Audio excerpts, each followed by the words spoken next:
Well, so when I start out on these tours, I usually have an agenda and prepared remarks, and then as I make my way through my venues and I hear the feedback and I feel the ambiance of the people and the throb of the zeitgeist, it all sort of just simply dissolves into an ongoing commentary on our moment in space and time and the various dimensions, adumbrations, and opportunities of our dilemma.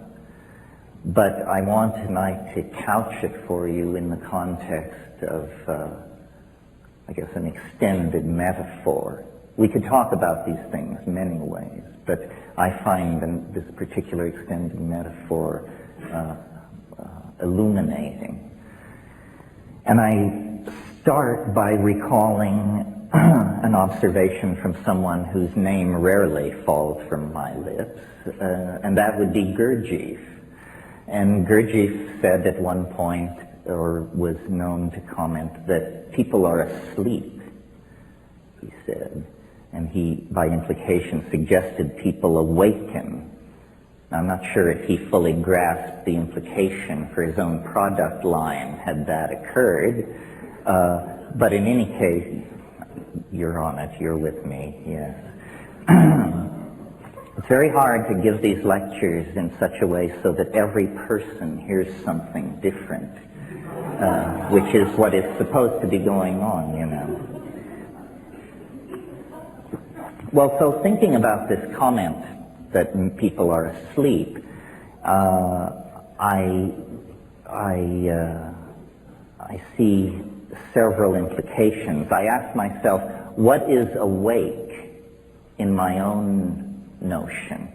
And I thought to myself, awake is, for me, awake is where the laws of physics are fully operable. You know, hurled objects shatter, electricity shocks, I cannot fly. The laws of physics are in operation. In that domain, I consider myself to be fully awake. Now, in terms of occult and spiritual traditions, the admonition to awaken always seems to imply that higher consciousness is approached through an expansion of clarity and awareness. And that seems obvious. I don't argue with it as a rationalist. But as somebody who has run the edges, I've noticed something somewhat counterintuitive to that teaching. And it's this. It's that to contact the cosmic giggle, to have the flow of casuistry begin to give off synchronistic ripples, white caps in the billows of the coincidental ether, if you will.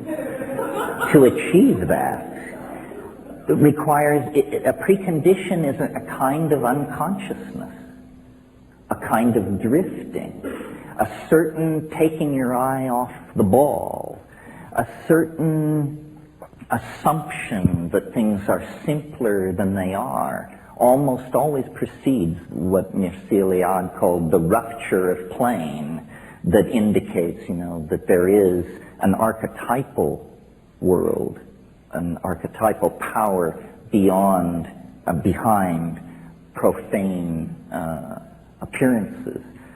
And in my own life, for those of you who are conversant with my output, when I went to the Amazon in 1971 and had the experiences that are described in True Hallucinations, I had been, for many months before that, in Asia, smuggling, hanging out, and I had taken my eye off the ball. I had become very gentle, very relativistic in my approach to other people's opinions and behaviors. I was easygoing, is what I'm trying to say.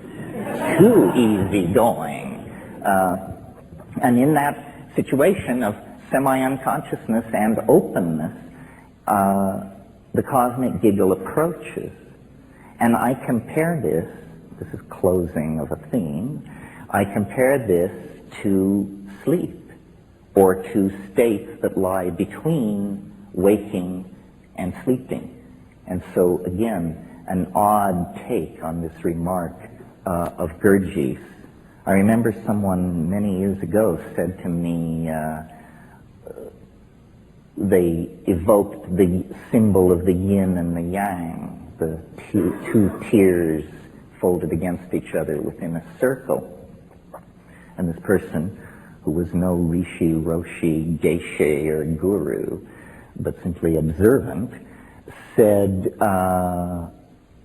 it's not the black side, it's not the white side, it's the interface, it's the edge.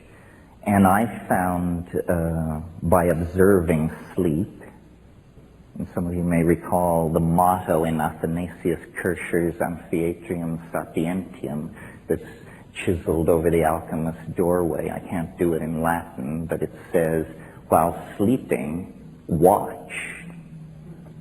While sleeping, watch. And I've noticed that while going to sleep, there is a barrier, a place in the process of going to sleep that is like a mercurial edge. It's a river. It's a zone of hypnagogia. You often pass through it post-orgasm. It's a place of drifting amoeboid colored after-image lights, and then true hallucination, images, strange, transcendental or transpersonal images.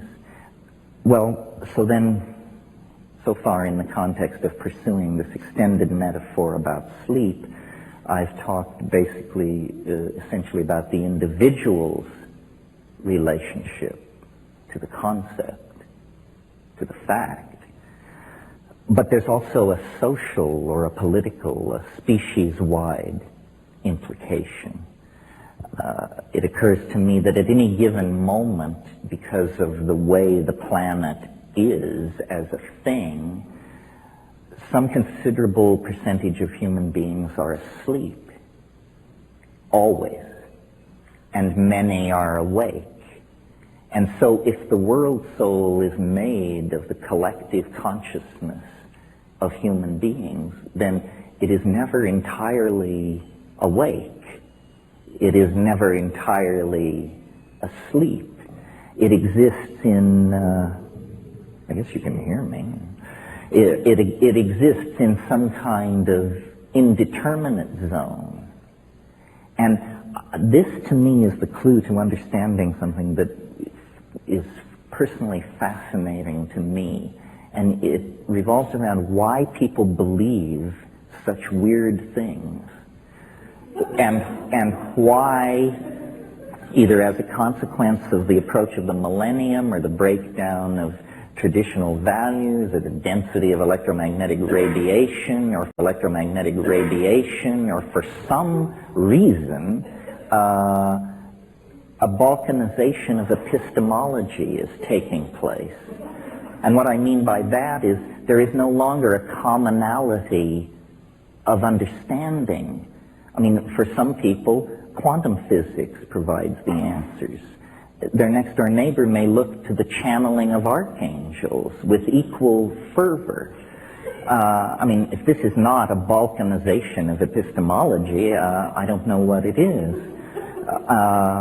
It is accompanied by a related phenomenon, which is technology, or the historical momentum of things is creating such a bewildering social milieu that the monkey mind cannot find a simple story, a simple creation myth or redemption myth to lay over the crazy contradictory patchwork of profane techno, consumerist, post-McLuhanist, electronic, pre-apocalyptic existence. And so into that dimension of anxiety created by this inability to parse reality rushes a bewildering variety of squirrely notions. Epistemological cartoons if you will. And conspiracy theory, in my humble opinion, I'm somewhat immune to paranoia. So those of you who aren't, gaze in wonder. Conspiracy theory is a kind of epistemological cartoon about reality. I mean, isn't it so simple to believe that things are run by the Greys and that all we have to do is trade sufficient fetal tissue to them and we can solve our technological problems? Or isn't it comforting to believe that the Jews are behind everything, or the Communist Party, or the Catholic Church, or the Masons? Well, these are epistemological cartoons. It's, kindergarten stuff in the art of amateur historiography. I believe that the truth of the matter is far more terrifying. That the real truth that dare not speak itself is that no one is in control. Absolutely no one. You don't understand Monica, you don't understand Netanyahu. It's because nobody is in control. This stuff is ruled by the equations of dynamics and chaos. Now, there may be entities seeking control, the World Bank, the Communist Party, the rich, somebody others, but to seek control is to take enormous aggravation upon yourself. Because this process that is underway will take the control freak by the short and curly and throw them against the wall. It's like trying to control a dream, you see. The global destiny of the species is somehow unfolding with the logic of a dream. Well, now a Jungian would say, no surprise here, history is the collective dream of humanity. It is run by archetypal energies. It is downloaded by the zeitgeist into the various milieus and epochs of which it is composed. This seems reasonable to me. I don't want to give you the impression it's too linear to understand that what I am saying is that awake is good, asleep is bad. What I would rather do is explain this whole gradient of possible positioning vis-a-vis your life and your destiny, these choices that you have, and then have people understand that they choose.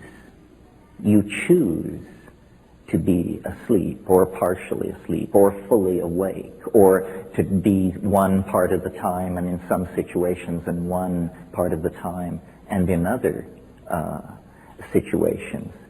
Now, if in fact we exist inside some kind of morphogenetic field that is created by the sum total of human minds on the planet, and if in fact in half or more of those minds at any given moment the rules of the dream hold sway, then it is no surprise that when we make our way into society or just when we live our lives, there's an eeriness to it. There's a fatedness to it. There's a plottedness to it.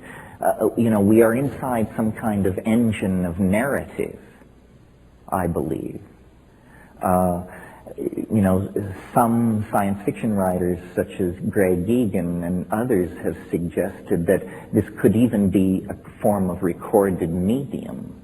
You can see the thumbprints of editors on our reality if you are truly paying attention. I mean, if you're a devotee of the theory of stochastic and random unfolding of events, then you have to look very carefully at how unrandom and how mythical and archetypal most people's lives are.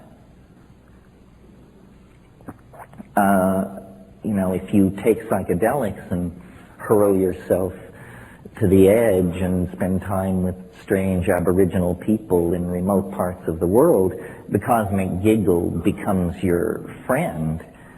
But in fact, ordinary people's lives, everyone's lives, are touched by deep magic. And I've, again, the primary datum is experience, and then the models are built backward from the primary data without prejudice and in an attempt to transcend historical momentum. And when I do that, what I see is that the carrier of the field of the cosmic giggle in most people's lives is love. Love is some kind of output which messes with the entropic tendency toward probabilistic behavior in nature. What do I mean by that? I mean, you can be the janitor at Microsoft and the vice president and chief of operations, his daughter can bring him lunch one day, and you can, from a distance, have your eye fall upon her and fall in love with her. And from that point to having the 5 children she bears you go off to Harvard and the Sorbonne, it's just a matter of running the clock forward. And these things have, to you it may seem like a miracle, but to those of us who are students of human happenstance, it's inevitable. You can launch your story. And I've, in the course of taking psychedelics and looking at my life and other people's lives and narrative, I think that